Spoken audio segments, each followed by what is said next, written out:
શૈક્ષણિક મનોવિજ્ઞાન એમાં ટૉપિક છે બચાવ પ્રયુક્તિઓ। ગુસ્સે થયેલો રમેશ ખુરશીને લાત મારી તોડી નાખે છે।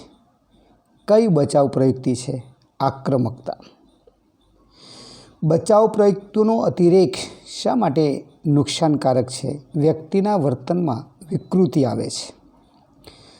લોકો હતાશા કે વૈફલ્યમાંથી બચવા શેનો ઉપયોગ કરે છે? માનસિક પ્રવૃત્તિ અને બચાવ પ્રયુક્તિનો। રમેશ પોતાની જાતને સચિન તેંડુલકર માને છે, તે કઈ બચાવ પ્રયુક્તિ છે? તાદાત્મ્ય। તરુણોના માનસિક સ્વાસ્થ્ય માટે હાનિકારક છે દિવાસ્વપ્ન। બચાવ પ્રયુક્તિને બીજું શું કહેવામાં આવે છે? માનસિક પ્રયુક્તિઓ અને અનુકૂલન પ્રયુક્તિઓ। બચાવ પ્રયુક્તિનો અતિરેક થાય તો શું જન્મે છે? વિકૃતિઓ। વ્યક્તિ કાલ્પનિક દુનિયામાં વિહરતા હોય છે, દિવાસ્વપ્ન। સીધી અને સાહજિક અભિવ્યક્તિથી ચિંતા પેદા થાય તેવી લાગણી સંતુલિત કરવાની પ્રક્રિયા એટલે બચાવ પ્રયુક્તિઓ અને અનુકૂલન પ્રયુક્તિઓ। ભૂખ્યો માણસ ખોરાક મેળવવાની કલ્પના કરે છે, દિવાસ્વપ્ન। સંપૂર્ણ સ્વસ્થ માણસ પરિસ્થિતિ કે સંજોગો સાથે અનુકૂલન સાધવા ઉપયોગ કરે છે, બચાવ પ્રયુક્તિ। વ્યક્તિ પોતાની નિષ્ફળતાને ઢાંકવા માટે કઈ પ્રયુક્તિનો ઉપયોગ કરે છે? યુક્તિકરણ। પરોક્ષ પ્રયુક્તિઓનો ઉપયોગ ક્યારે થાય છે? હતાશા દૂર કરવા, ચિંતા કે માનસિક તંગદિલી દૂર કરવા, ઉપરોક્ત બધા। દિવાસ્વપ્ન એટલે દિવસે આવતા સપનાઓ। પરીક્ષામાં ધારેલું પરિણામ ન મળતા પ્રથમ નંબર આવ્યો છે તેવી કલ્પના કરવી એ દિવાસ્વપ્ન છે। સર્જનાત્મક પ્રવૃત્તિને ઉત્તેજે છે, તાદાત્મ્ય। સામાન્ય રીતે કયા બાળકો સહજતાથી તાદાત્મ્ય અનુભવે છે? તરુણાવસ્થા અને યુવાવસ્થાના બાળકો। દ્રાક્ષ ખાટી છે, આ કયા પ્રકારની બચાવ પ્રયુક્તિ છે? યૌક્તિકીકરણ। બલીનો બકરો બનવાની પ્રયુક્તિ કેવી રીતે બચાવ પ્રયુક્તિ છે? બલીનો બકરો બનવાની પ્રયુક્તિ કેવી બચાવ પ્રયુક્તિ છે? યૌક્તિકીકરણ। અસામાજિક તત્વોની સાથે તાદાત્મ્ય અનુભવવાથી શું થાય છે? પ્રગતિ, પ્રતિપ્રગતિ।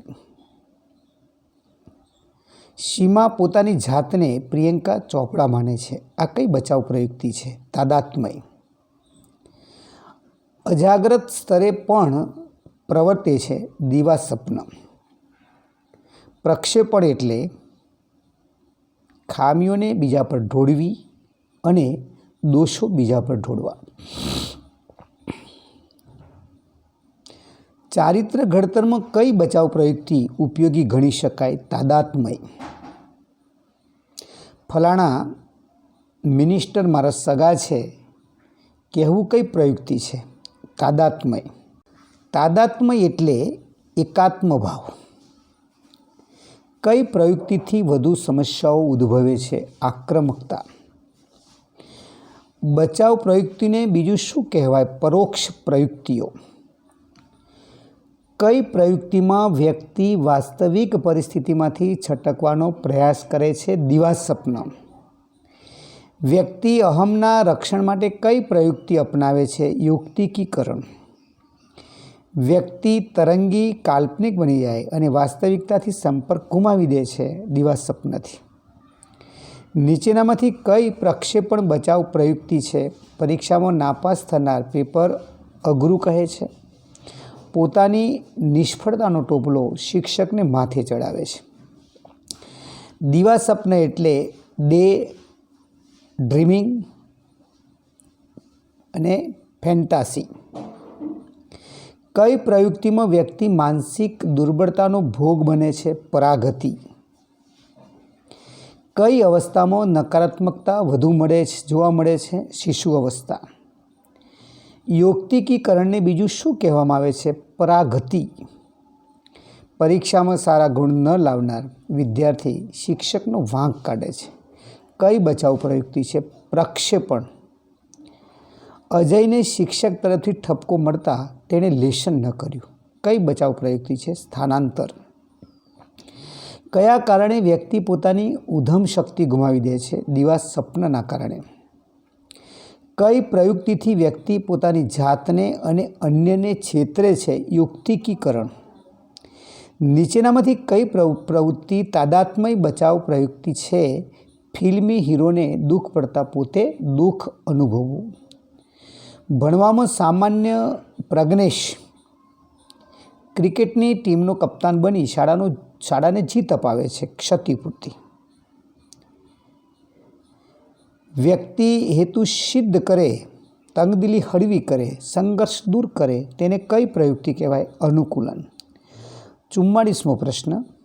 પત્ની રૂપાળી ન હોય તો કહે રૂપ કરતાં ગુણ સારા. આ કઈ બચાવ પ્રયુક્તિ છે? યુક્તિકીકરણ.